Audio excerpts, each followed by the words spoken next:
South Korea is cracking down on digital sex crimes. Has it done it up? Seoul, South Korea, CNN. Between the ages of 11 and 14, South Korean teenager Go was threatened, stalked, and pressured into taking sexually explicit photos of herself by men on the internet. She joins the Twitter in 2015 as a lonely 11-year-old elementary student hoping to make friends, according to Trey Yu from non-governmental organization Mental Health Korea. As she interacted with people on the platform, she read about a way to make a pocket money. People online would send her vouchers for snacks, and all she had to do was share pictures of her breast. But the exchange was tricked. Ultimately, those uploads are used to blackmail her into accepting an exploitative pattern of abuse. One man claiming to be a 36-year-old father threatened to tell Gio's parents what she was doing if she didn't take explicit pictures for him. Another man set up a rule that she needs to respond to his message within 2 minutes or he would send Ben to beat her. Although it's unclear whether he knew where she lives and if so, how he had that information. Terrified of missing a notification, she slept with earphones in so that she would be woken by the buzz of the incoming messages. As a young girl, she lacked of a mat- maturity maturity to rationalize what was happening to her. South Korea's culture of victim blaming, even for people as young and vulnerable as Zo, prevented her from seeking help. Remember, you're not a human, but my toy. Direct message sent to Zo. Now 16, Zo, not her real name, is still dealing with the aftermath of the 3+ years she spent subjected to online abuse and threat. She said she switched her phone number 8 times and moved away from his parents' home in rural South Korea to the capital Seoul, where she lives with her sister. She wants to change her name. While digital sexual crimes are the problem all over the world, they are the particular issue in South Korea, which has one of the world's highest rates of smartphone ownership. Inadequate law, weak sentencing, and poor policing means that such crimes are rarely treated seriously by the justice system, and as a result, activists say victims feel discouraged from coming forward. Last year, however, a digital sex crime case that bore some chilling similarities to Geo's situation appears to have sparked change. After an outpouring of disgust over the case, some laws has been tightened, and in November, the ringleader was handed an unusually long sentence. But advocates say much more needs to be done to take the issue of digital sexual crime seriously and keep young girls and women safe from dangers on the other side of the screen.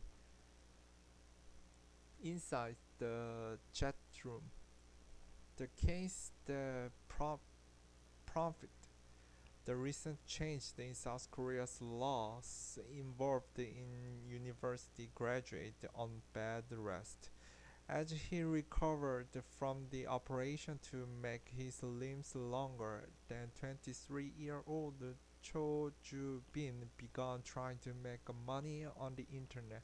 He styles himself as a businessman in his 40s who had served prison time and had amputated foot and gave himself a nickname Guru.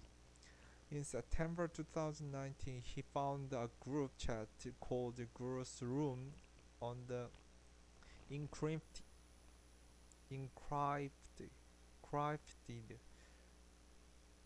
encrypted platform Telegram, where messengers can be set to disappear after they have been read. Their room would become the setting for the most notorious digital sex crime cases in South Korea, where men spent thousands of dollars to witness and demand abuse of young girls and women. Cho and his collaborators had a simple playbook for recruiting victims online. They offered them jobs as a part-time model, then solicited compromising photographs from them before coercing them into making degrading material by threatening to release their personal information and images to other internet users. Cho told them to raise their pink fingers in pictures, which he later admitted was the way of branding the content. Authorities say there were more than 100 victims, including 26 girls in their teens. Foolishly, foolishly, I was confident that I would be caught and I intended to make my own brand with my sexual content, Cho said in September at one of his collaborators' trials. At the same time, his collaborators recruited members, offering teaser videos of sexually explicit content to try to lure them into paying for entry into one of the exclusive rooms where they had access to women and girls, referred to by Joe as slaves, who they could instruct to create a sexually explicit material. These rooms are illegal. South Korean law forbids providing any sexually explicit material. He attracted thousands of members, some of them paid. One group member, who is known only as Lee, sent his personal information and 3.6 million won, $3,300 to Joe as an entrance fee to get into the chat room. He testified in court according to South Korean non-governmental organization Tactinnail. That seems to have been one that seems to have been on the higher end of for entry. Police said last year that buyers normally spent about $1,200 to enter a room paying with Bitcoin. Lee also paid into a slave funding account which he believed was going to the victims as payment, but which he later found out went to Joe. Another member who paid Joe more than 1 million won, about $920, and fortified himself by taking a selfie holding his social security ID card, said that Joe often deleted and created new rooms. Entry fees to the different rooms are higher for those with victims considered to be better looking. As paid users became involved in the criminal rooms, the information they had given at the start became incriminating. When Joe contacted Lee saying he was low on cash, Lee gave him 600 65,000 650,000 won, $600, as he was afraid Joe might contact his wife. The other member, who cannot be named for legal reasons, said he remained a member as he was afraid of being treated by Joe. In 2019, two university journalism students alerted authorities to his illegal enterprise after joining the groups undercover using nicknames. In March 2020, authorities busted the network chat room. Dozens, dozens are arrested over their involvement in the Telegram ring. One alleged collaborator was only 16 years old. He has been good with computers since he was in elementary school, his lawyer said in court. Because of the lack of parental protection or provision, he consistently reaches a trash island named Gross Room in the vast sea of the internet. You're not a human. Gross Room was hardly the only place on the South Korean internet where women and girls are victims of digital sex crimes. Joe had been inspired by other Telegram groups, including one named Anti-H Room, run by someone who called himself God God. The journalism student who asked to use the pseudonyms Guan and An to protect their safety said there were many operators running similar chats on Telegram, and the links to the groups could be found from the simple keyword search on Google. A Telegram spokesperson told CNN and the publicly available content which violates their terms of conditions is taken down. Already Already this month, more than 7,000 groups and channels related to child abuse has been banned according to Telegram's Stop Child Abuse channel. Sexual violence and the abuse of minors are not welcome on our platform, Telegram's spokesperson said in the statement. According to police, more than 2,500 people are detained last year for digital sex crimes in South Korea. Of, the, of those, 220 are arrested for alleged sex crimes on Telegram, Discord, and the so-called darknet site, which cannot be accessed by a regular browser. The Telegram rooms are among the most egregious examples of South Korea's sex crime and were difficult to track given the app's encryption. By Geo's case shows young girls are also vulnerable on widely used social media platforms. Years before Gross Room or NTH Room were even set up, Geo found herself trapped by her own personal information. When she refused to take degrading pictures for the man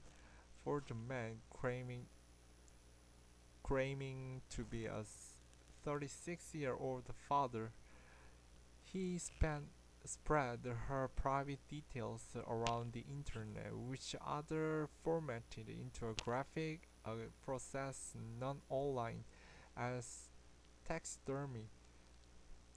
Because the victim's information is preserved forever, she still doesn't know how he got her personal details. After after that, huge numbers of people contacted her. Some told her to take off all her clothes. Others told her to take photos of herself in school uniform. Did you do everything I told you to do? One man wrote to Geo in direct message on Twitter seen by CNN. Remember, you are not a woman.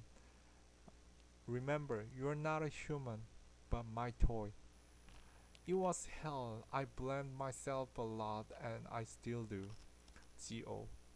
Even as the demands from the stranger grew online, Geo was afraid to tell anyone. She was scared that telling the police would land her in the juvenile protection facility. Under South Korean law at the time, minors seen as a voluntary participant to digital sex crimes faced the prospect of mandatory attendance at such a center, and she was scared to tell her parents, worrying that they wouldn't understand. In 2018, police asked to speak to her. She, they had begun investigating a man she had been talking to online and found their conversation with him while inspecting his phone. They told her that what she had been doing was not good and that she could end up in a juvenile facility for posting videos and pictures of herself as they violated child and youth protection laws. Then, because she was underage, they called her parents. Her dad asked why she posted pictures of herself online when she already had everything she needed and hid her. She alleges. Her mother cried and fell silent. They have never talked with G.O. about the digital sex crimes again. It was hell. I blamed myself a lot, and I still do, she said. According to Mental Health Korea's chair, most of all, I was disappointed in my parents. A self perpetuating problem. The Telegram victims didn't alert police to what was happening, nor did Geo. In countries all over the world, the stigma and the difficulty of going through the justice system prevent victims of digital sex crimes from talking to police. But in South Korea, the barriers are particularly pronounced. Until the laws changed in 2020, South Korea assumed that some minors were willing participants in crimes perpetrated against them.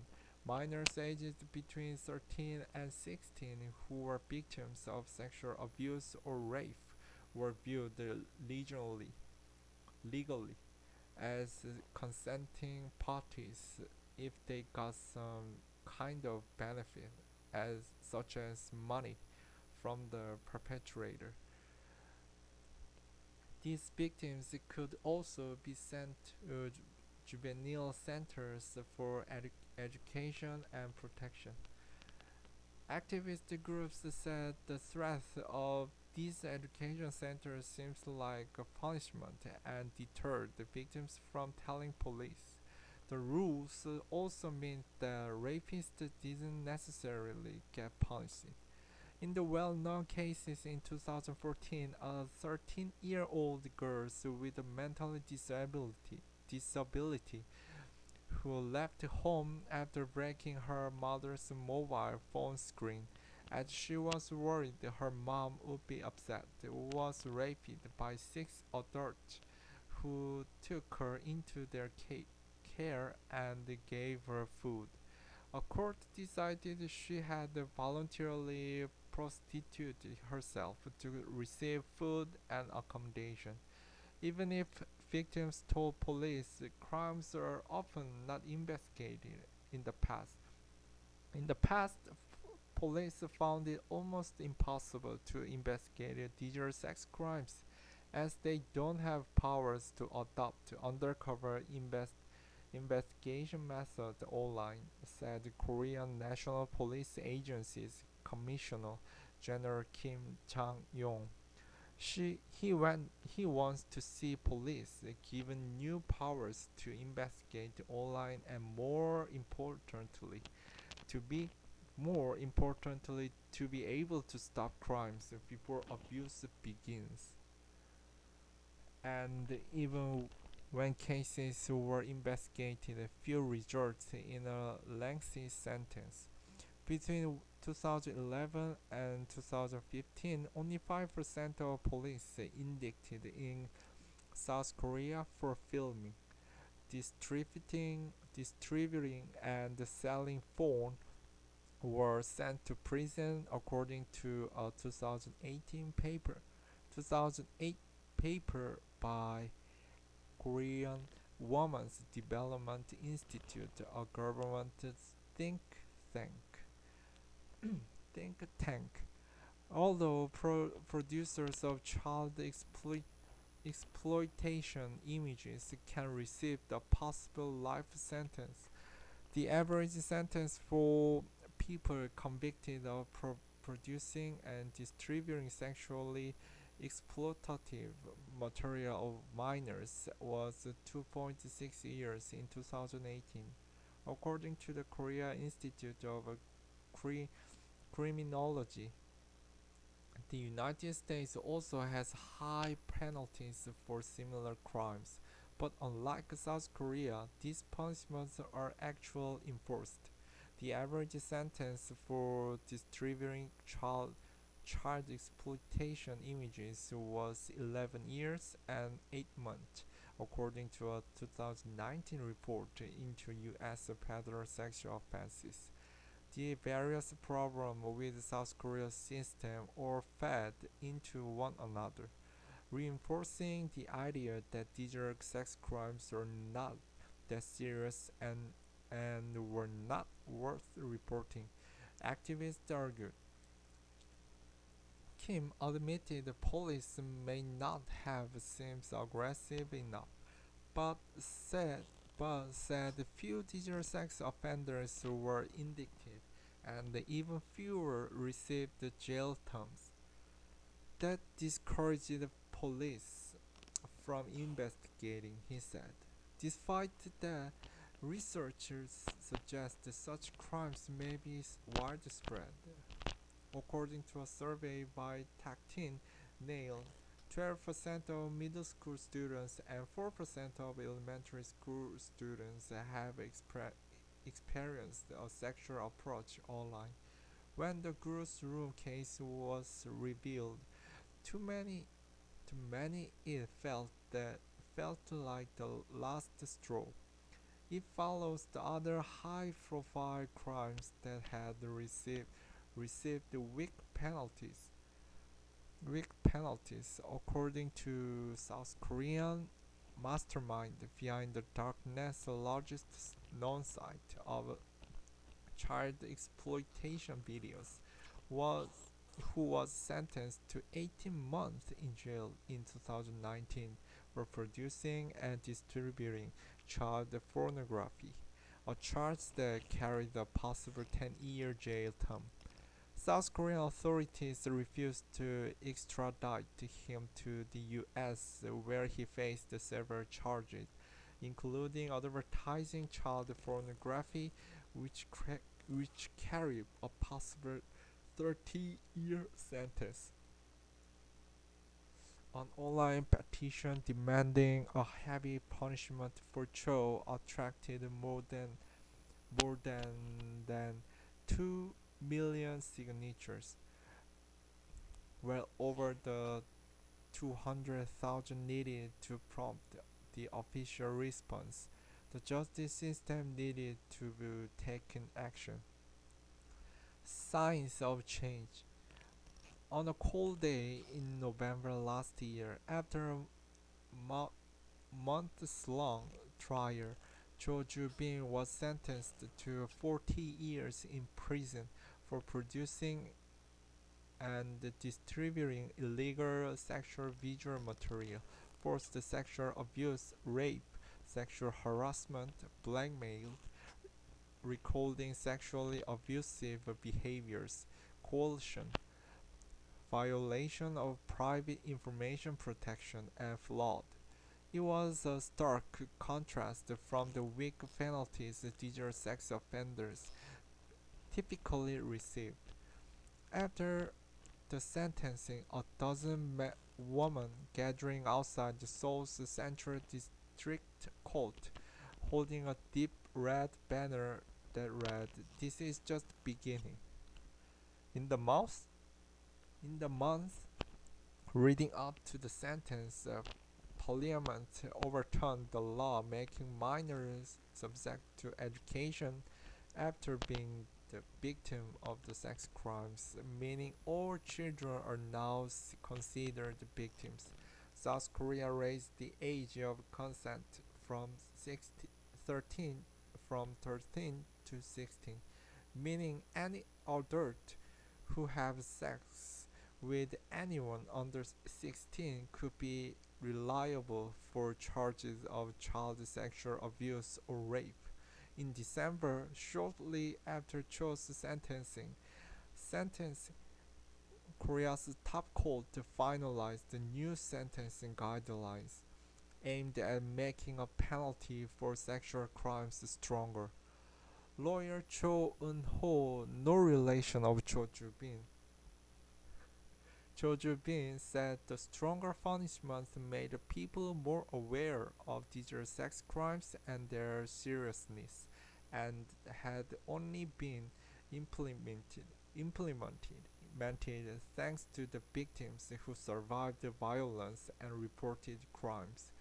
But many worried that even with those new measures, South Korea's handling of digital sex crimes is still far short. Even with the new sentencing guidelines, penalties are below other international jurisdictions. The new base penalty for producing child sexual exploitation images is 5 years, still lower than the US, where there is a minimum of 16 years in prison under the federal law. There are also legal gaps. Some countries, including the United Kingdom, have law punishing online sexual grooming. South Korea does not have such a law, and some are concerned that when cases are not as high profile as the Telegram cases, penalties may not be as severe. There also remains the lack of understanding about digital sex crimes within the justice and policing system. Please understand how victims are fighting on the battlefield being chased by invisible enemy. Choi Yoon-woo. Attorney Baek So-yeon analyzed more than 200 rulings from November 2018 to July 2020, where people have been found guilty of distributing sexual exploitation videos of children and juveniles. She found that judges tended to have little understanding of digital sex crimes and often did not comprehend the scale of and the impact of these crimes on victims. That means the perpetrators are given a lighter sentence. And Choi Yoon-woo from Mental Health Korea said the victims remain afraid that if they report crimes to police, their parents will be found out. Police also need to be careful to avoid adding the victims trauma, she said. Please think of them as their own children and understand how they are fighting on battlefield, being chased by an invisible enemy, Choi said. There's no end to it. The prosecution of others involved in the girls' rooms is still going through the court. The key player is due to be sentenced in late January. But even once the court processes are done, victims fear the crimes are never truly over. In the trial of another of Cho's collaborators who cannot be named for legal reasons, the prosecutor said the victims are struggling to recover from the trauma. Video showing the abuse perpetrated against them has been spread throughout the internet. I'm so busy deleting videos distributed by Cho Ju-bin that daily scars seem to be endless, says one victim through her lawyers Oh Sun-hee. Shin Jin-hee, a lawyer representing 30 victims in the Telegram case, says they could not continue with their normal lives. As a lawyer, after the sentence, the case is over, but the case isn't over for the victims. Shin Jin-hee. As a lawyer, after the sentencing case is over, but case isn't over for the victims, she said. They continue to live their lives worrying if other people who saw or downloaded their materials would spread the videos or pictures. Some victims want to change their social security number or their names, but many underage victims have to get their parents involved in. Of course, it's not easy for either. Either. How do you explain to your friends or colleagues when they change your name? For Go, the crimes ended in 2018, but in a lot of ways, her story isn't over. She has never made an official complaint to police about what happens to her. She remains afraid of the repercussions she could face if she tells them. That means no one has ever been held to account for what happens, and her images and private information are still on the internet. My information is still out there. Somewhere, somebody there. My information is still out there somewhere. Somebody might be watching. It could be in a year's time that it reappears again. There's no end to it, she said.